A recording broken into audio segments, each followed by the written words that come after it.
Bonjour, bienvenue dans Opinion. Que faire face aux violences des supporters de foot? Pas tous les supporters bien sûr, mais un certain nombre d'associations, certaines ouvertement racistes et très violentes. Avant la finale de la Coupe de France entre le PSG et Monaco, le gouvernement français vient de décider de dissoudre 7 de ces associations, dont 5 du PSG, particulièrement dans le collimateur. Donc, question lancinante qui devient poignante quand même quand par exemple le 17 mars dernier, un supporter parisien est tué lors d'affrontements entre supporters parisiens se réclamant d'associations rivales. Car c'est ça finalement qui est aussi paradoxal. Ça n'est pas une question de rivalité entre clubs. La décision française fait débat. Est-ce que c'est un bon moyen ou au contraire, cette décision dont certains contestent d'ailleurs l'efficacité ne risque-t-elle pas de provoquer de nouvelles violences de supporters frustrés? Nous prenons les opinions aujourd'hui de Vincent Chaudel, responsable management sport de Ineum Consulting, et de Jean-Marie Brom. Bonjour, vous êtes sociologue et l'auteur de La tyrannie sportive, le football, une peste émotionnelle. Là, vous avez déjà annoncé la couleur. Pour vous, c'est le jeu du football qui est en cause? Non, c'est l'organisation capitaliste actuelle du football, qui est le football de masse, football, disons, spectacularisé, médiatisé par la télévision, avec des enjeux financiers, politiques, idéologiques considérables. Et à partir du moment où, disons, les spectateurs sont mis dans cette espèce de machine à affronter la haine de l'adversaire, pas simplement le racisme, mais tout simplement la violence, en découdre avec les supporters adverses, c'est ça la question. Regardez, par exemple, il y a beaucoup d'enjeux sportifs, je dirais, économiques et financiers dans la Formule 1. On ne voit pas les supporters se battre après des grands prix de Formule 1. La question, c'est l'agglutination, si je puis dire, l'agglomération des masses dans un endroit circulaire fermé. Pas simplement en France, mais en ex-Union soviétique, en Afrique, dans les pays d'Amérique latine, vous avez des émeutes liées au fait que les stades sont des souricières. Et donc, effectivement, les plus grands nombres, les plus grands blessés proviennent du fait que les stades, effectivement, provoquent des morts par étouffement, par émeute. On a vu ça à Bruxelles, quand même, en 85, on a vu ça à Sheffield, etc., puis d'autres. Donc c'est ça la question. Lorsque vous mettez des masses en ébullition, excitées par la haine de l'adversaire, eh bien, ça peut donner effectivement la cogne entre eux, mais par rapport aux forces de l'ordre aussi. La question, c'est pourquoi est-ce qu'ils deviennent excités par cette haine de l'adversaire? Pourquoi tant de haine, pourrait-on dire? Parce qu'il y a d'autres sports qui génèrent des enjeux qui sont parfois plus violents sur le terrain, le rugby par exemple, qui ne provoque pas autant d'incidents après les matchs. Certainement parce que à l'origine du sport et de ce sport-là en particulier, ce qui en fait sa caractéristique, sa force et sa faiblesse, c'est le côté partisan. On est partisan, donc on est pour, et en plus c'est un sport où le meilleur ne gagne pas toujours, donc ça peut générer de la frustration. C'est pas propre au football, excusez-moi, il y a des gens qui sont supporters d'un club de rugby, le meilleur ne gagne pas toujours. Bon. Au rugby, le sport qui génère le plus de surprises dans le résultat, c'est quand même le football. Vous pouvez être ultra dominateur et perdre à la fin. En général, en rugby, quand il y a 200 kilos d'écart dans la mêlée, ou en basket, quand il y a 10 cm d'écart sous le panier, le résultat penche toujours du même côté. On ne tranchera pas aujourd'hui les raisons. Toujours est-il qu'on constate que c'est quand même un phénomène qui est propre au football. Qu'est-ce que vous pensez de ces mesures contre les associations de supporters? Parce que c'est vraiment le sujet là aujourd'hui. Décision, manière forte du gouvernement français. On les dissout. Oui, c'est une mesure symbolique. Cela dit, les mesures symboliques par rapport à des groupes violents, ce n'est pas non plus inutile.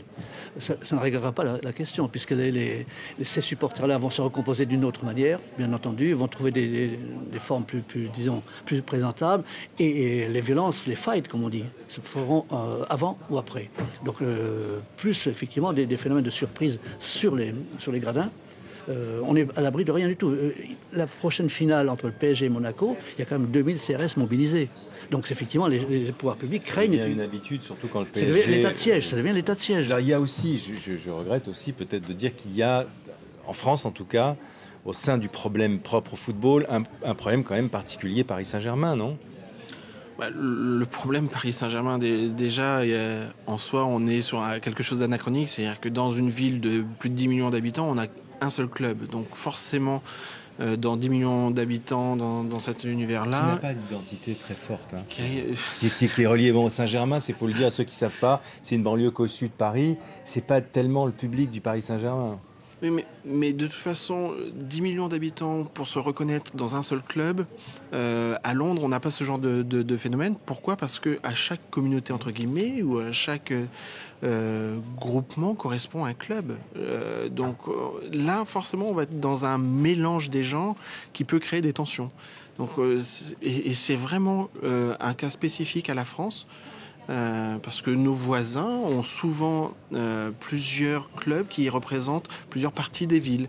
Nous, on est un pays centralisateur à l'origine, c'est notre histoire, on est comme ça. Oui, mais il faut aussi éviter, alors là on a eu des bagarres entre supporters d'un même club au Paris Saint-Germain, mais il faut aussi éviter quand même parfois aussi les affrontements entre clubs rivaux, ce que réussissent à faire, semble-t-il, mieux que nous certains pays, comme par exemple les Anglais qui ont... alors on critique leur méthode, mais ils ont mis un peu d'ordre. Ils ont mis du temps quand même. Ils ont mis du temps et la police est toujours omniprésente. Madame Thatcher les avait qualifiés d'animals.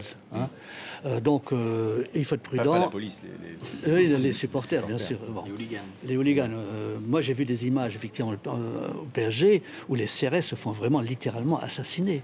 Donc moi je pense que ces groupes violents... Mais est-ce qu'on peut juger leur méthode? C'est-à-dire, on dit, bon, en gros, c'est très grosse présence policière, interdiction de stade. Voilà, c'est surtout ça. Il y a eu 3 éléments. Et l'augmentation du prix des places. Voilà, il y a eu 3 éléments. Parce que ça, c'est peut-être aussi important. Ça a changé la fréquentation. Il y a 3 éléments il faut mettre en parallèle sur l'amélioration de l'équipement des stades. Et nous, on a un sujet, on a un retard, on le sait. Il y a eu la commission grande salle qui a livré son rapport, parce qu'on est en retard sur les équipements, tant sur les salles que sur les stades. Donc il y a une amélioration qualitative, sécuritaire de l'équipement.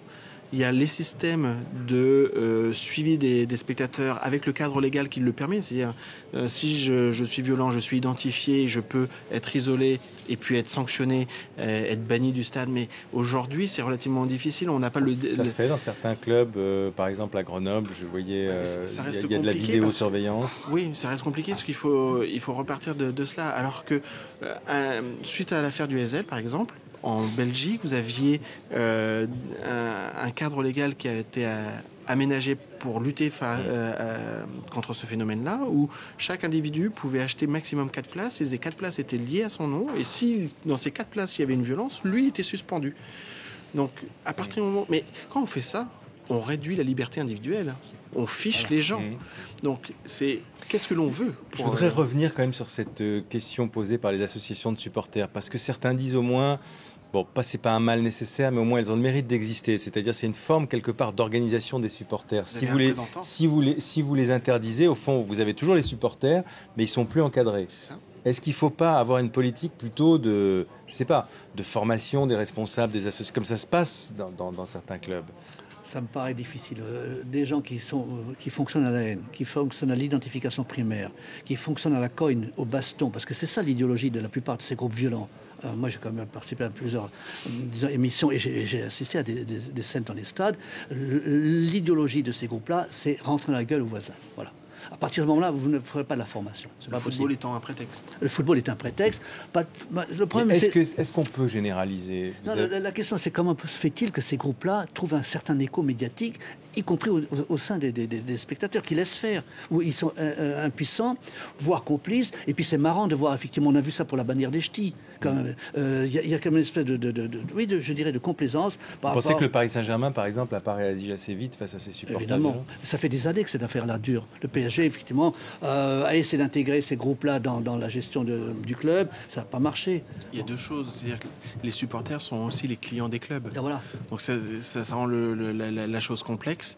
Et puis il y a un autre phénomène, c'est que Paris Saint-Germain peut servir aussi de bouc émissaire bien des fois. Le problème de la banderole, des banderoles, il n'y en a pas eu qu'au Parc des Princes et il n'y en a pas eu qu'avec les clubs de supporters du Paris Saint-Germain. Donc il y a quand même des expériences. On parle par exemple de ce qu'on appelle le fan coaching, c'est-à-dire certains clubs qui se sont intéressés au fond justement à comment on pouvait accompagner ces associations de supporters pour les tirer dans la bonne direction. C'est-à-dire, qu'est-ce que vous en pensez de ça? L'idée est bonne, mais là, je rejoins M. Brown, c'est-à-dire que quand vous avez des personnes qui, par idéologie ou par principe, viennent pour s'affronter, il y a des organisations de fight qui s'organisent en dehors des stades le jour des matchs dans les périphéries. Est-ce que c'est si répandu que ça? Il y a les Boulogne Boys, effectivement, qui ont déjà été dissous. C'est pas si répandu que ça, mais ça existe. Et en fait, en plus, derrière, on s'en fait l'écho. Donc le problème, je pense qu'aujourd'hui, on est dans une société qui est violente et une société ultra médiatisée. C'est-à-dire que le moindre fait violent est su, connu, exposé. Mais donc ça peut être là le problème. Mais les clubs, comment voulez-vous que le club puisse avoir une emprise sur une fight organisée en marge d'un match dans les périphéries avec des personnes qui ne seront pas donc dans l'enceinte, donc pas sous son contrôle? On en revient justement au dilemme, c'est est-ce qu'on reste dans le canaliser, éventuellement punir même cette violence dans un cadre bien précis qui est celui du stade, ou s'exposer à de la violence en dehors? Il y a deux choses. On peut avoir les deux, d'ailleurs. D'une part, c'est que ces groupes-là mettent un point d'honneur, effectivement, à paraître violents ou plus violents que les autres. Donc, il y a une espèce de surenchère médiatique, et entre eux, puisqu'ils se connaissent. Même après les fights, ils fraternisent entre eux derrière un verre de bière. Première chose. Deuxièmement, c'est la logique d'ensemble de ce système hyper médiatisé, hyper compétitif du football professionnel. À partir du moment où je ne cacherai pas que sur la corruption, sur toute une série d'affaires, le football a une très très mauvaise image actuellement en France, et pas qu'en France. Comment dirais-je, les pouvoirs publics sont en train de mettre, disons, un sparadrap sur cette violence-là. C'est pas en interdisant certains clubs, certains groupes de supporters qu'on résout la question de la violence. C'est l'ensemble du système qui provoque la violence. On l'a vu ça après la victoire de l'équipe de France en 98. Pendant 6 mois, vous m'entendez, 6 mois, dans le 9-3, toutes les compétitions de football étaient menacées. On a été obligé d'interdire parce que les gamins s'en foutaient plein la gueule à travers le communautarisme, contre les arbitres, contre tout ce que vous voudrez, contre les éducateurs. Avec la victoire de la France? Mais justement, on pensait que l'équipe de France allait résoudre la question effectivement de l'intégration, les blacks blancs beurre, et ça allait être la fraternité universelle. Pas du tout. C'est que le football aujourd'hui, il exacerbe les communautarismes, il exacerbe les rivalités, les haines identitaires. C'est ça la question. On peut dire aussi qu'il les canalise. Prenez l'exemple de l'Olympique de Marseille. De Marseille, on a longtemps dit l'histoire de ce club est très liée à l'histoire de la ville, justement cette tradition peut-être un peu idéalisée, mais qui existe aussi, de vie en commun, de mixité sociale, de mixité géographique. Non.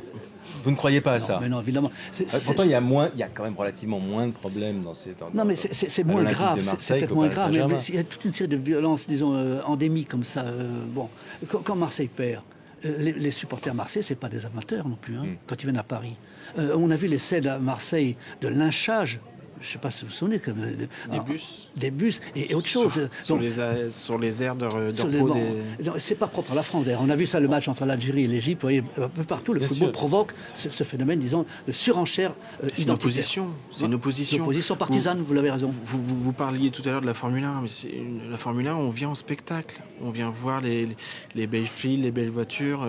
Là, on est sur une opposition. Il y a deux équipes qui rentrent sur le terrain, il n'y en a qu'une qui ressort vainqueur.